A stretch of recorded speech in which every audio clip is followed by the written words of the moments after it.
guys, welcome back to my channel. I just spent my summer days in Bali and it was amazing. The people, the food, the nature, everything. So in this vlog, I'd like to share to you guys the budget details for 2 people and where to go and what to do in Bali. Our flight is at 2 a.m. in the morning, but it gets delayed, so we have to wait until 3 a.m. Finally arrived in Bali. Our Airbnb host provided pickup service at the airport. From Denpasar Airport to Ubud, it's gonna take around 1.5 hours. And the pickup price is around 450k RDR. I would say it was quite cheap considering other services like taxi or Uber. This is Wayan, our Airbnb housekeeper this time. You'll probably encounter a lot of people named Wayan, Kadek while you're here. This is because for Balinese people, Wayan means first chai, second chai is Kadek.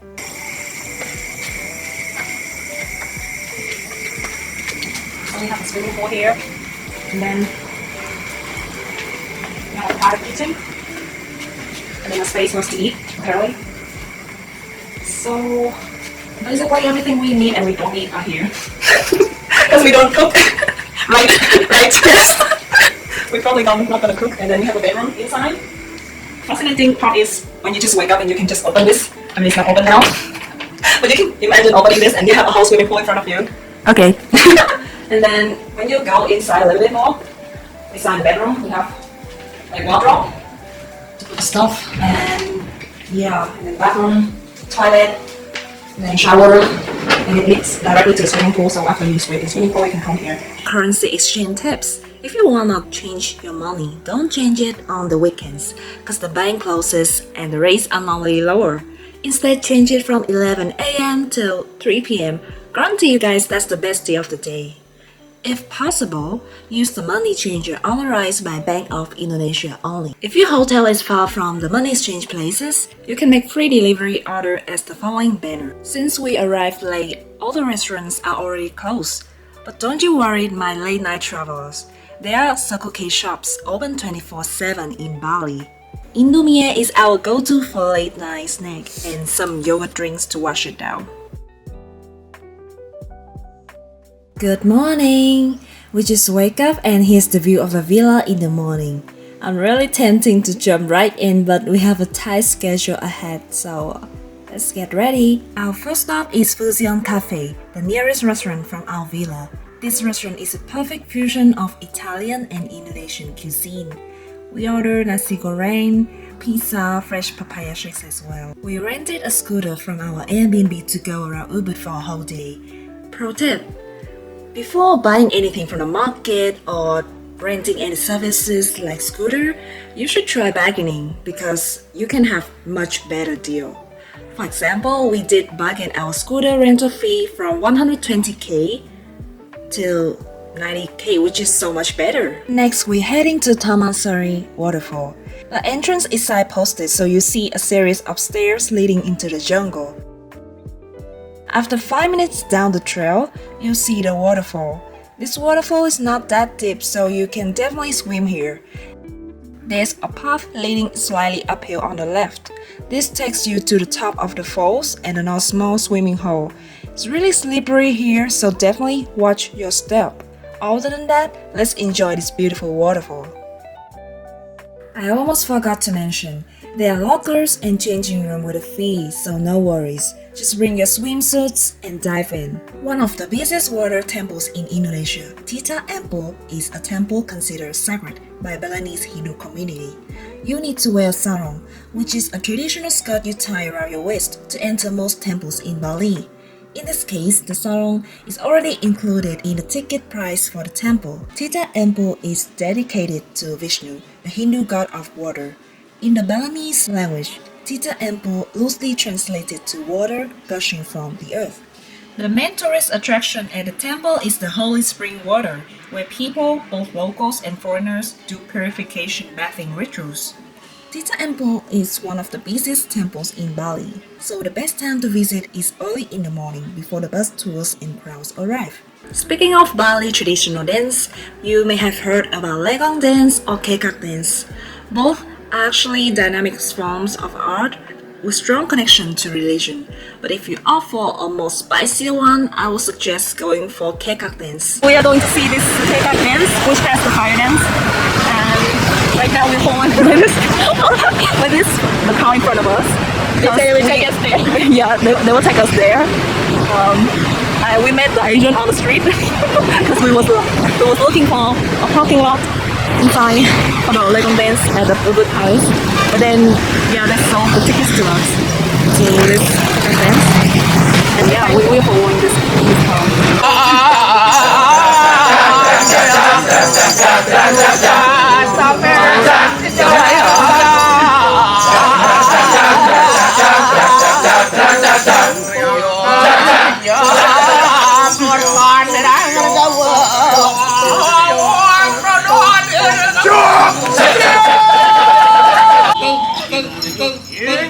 Được rồi đó. Vậy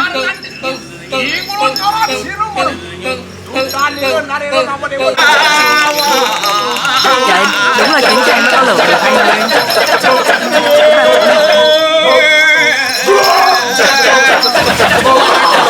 Trời ơi hơi sống à. Trời ơi sống. We went home late that night, so there weren't many restaurants open left. But thank God we found one that's close to our villa.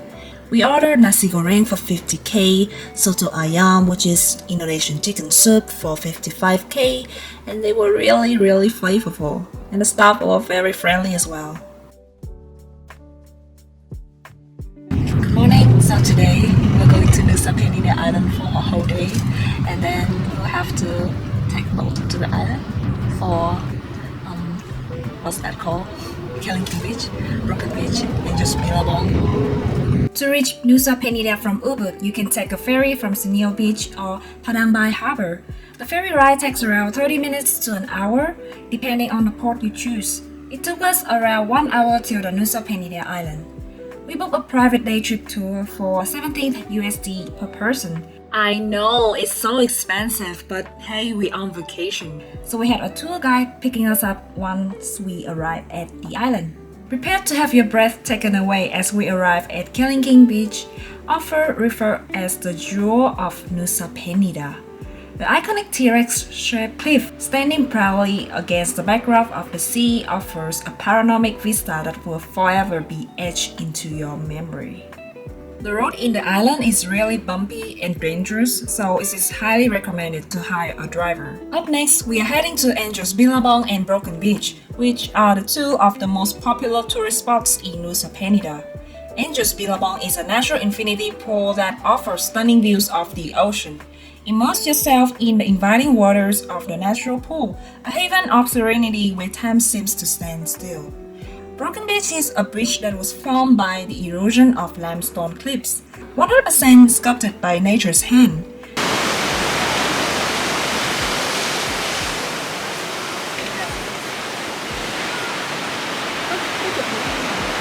For lunch, we have fried chicken noodle and watermelon juice, which are already included in the tour. Crystal Bay is a beautiful white sand beach with crystal clear waters, making it an ideal spot for swimming and sunbathing.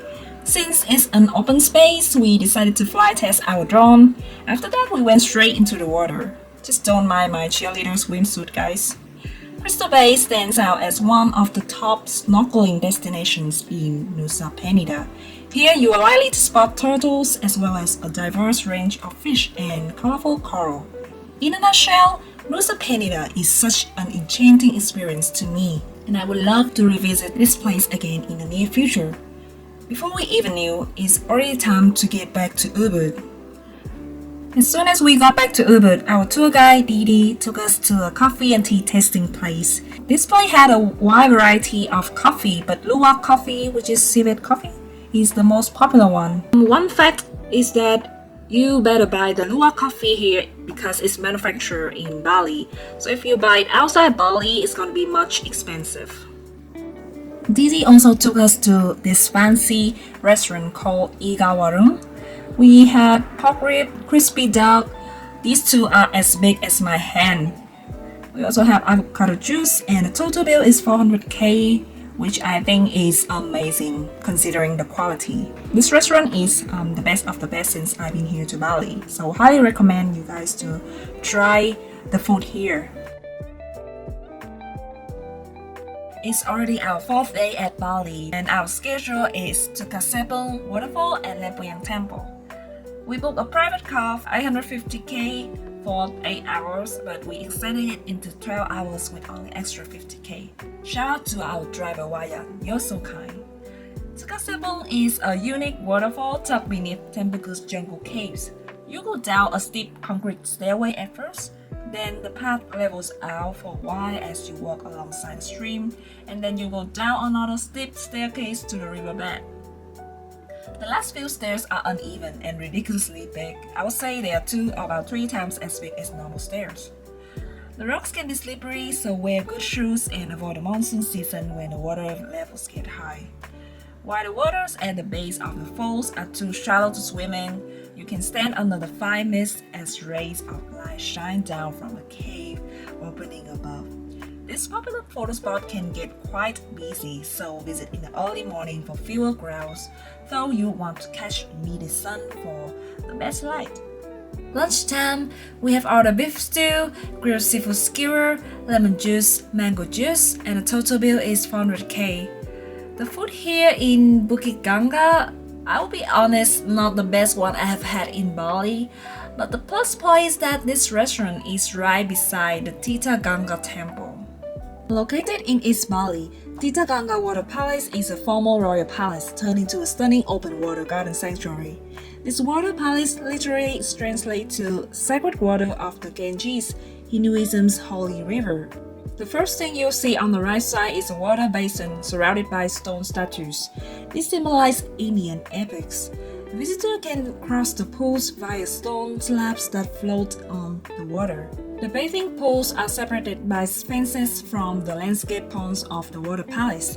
Many locals and Hindu believers like to bathe in the water palace swimming pool as according to their belief, the water purifies both their soul and their spirit. Next, we are heading to the most anticipated destination in this whole trip, Lempuyang Temple. The temple sits on the steep slope of Mount Lempuyang with great views of Mount Agung in distance. Okay, so how to get there? You have to ride a shuttle bus to the temple. The shuttle via minibus costs around 45k rupiah for a round trip. It's a short ride, only about 5 to 10 minutes. Once you arrive, a staff will give you a brief guide on the map of the temple. Just make sure you read all the rules before entering the temple. Most people come to Lempuyang Temple for the first time don't realize that there are actually a total of 7 temples within the complex. Unfortunately, it has been decided that visitors are only allowed up to the gates of heaven. Only worshippers have access to the entire complex. I think the most important question to ask here is when is the best time to visit, right? I would say it really controversial because some blogger would say it should be in the early morning when the sun has not even risen, or some would say it should be right before sunset. I think it really depends on the time you're going, the season, the weather, many factors combined. I'll share a little bit about my case.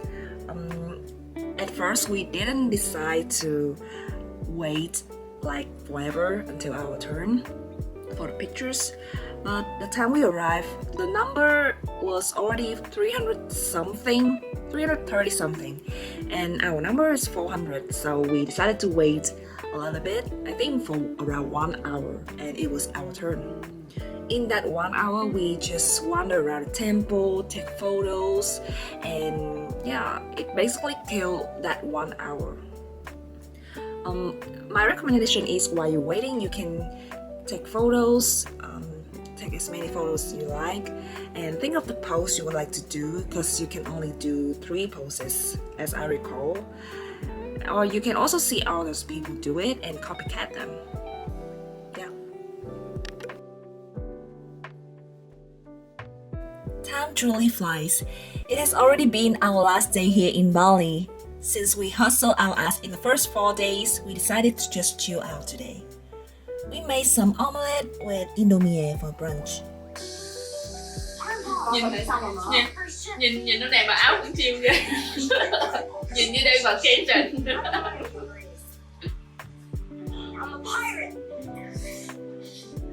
Có phải number plate family á cho mình. Là ông gửi thằng này lên đảo. Vãi. Sau này hả? Chết tự sống. Tập đó hả? Now, join us for our whole party.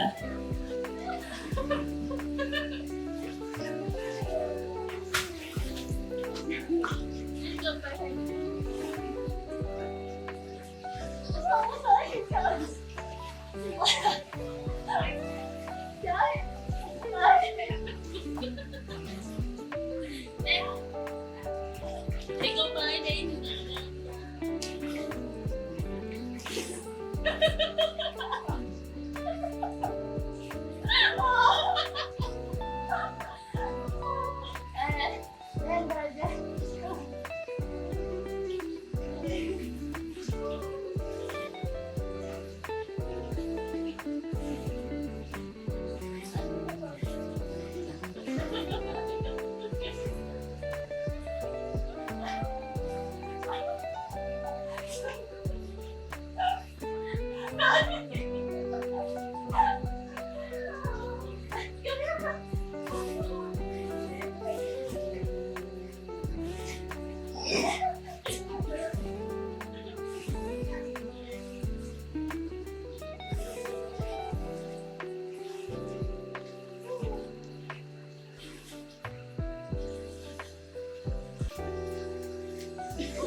We then went to Putra Bali Spa for a spa section.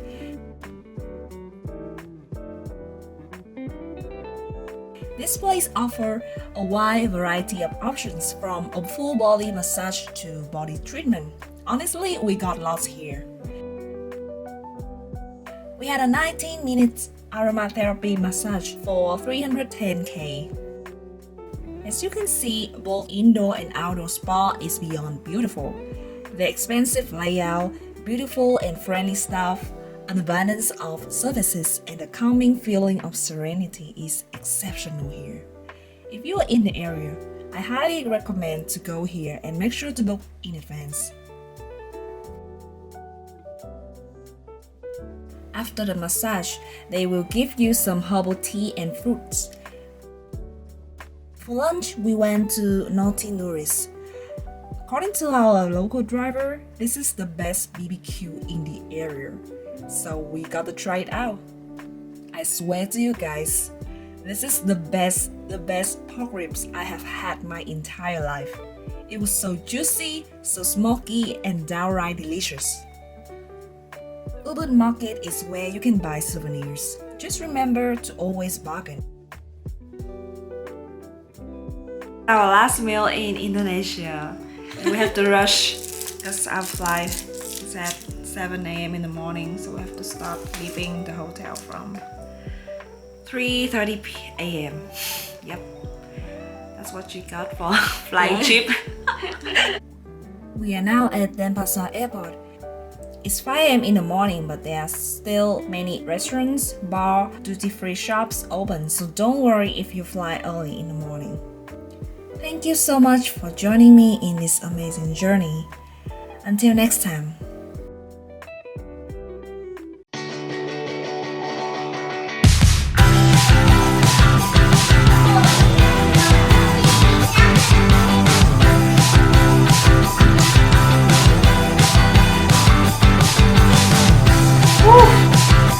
Múa đi anh, múa vô lên múa.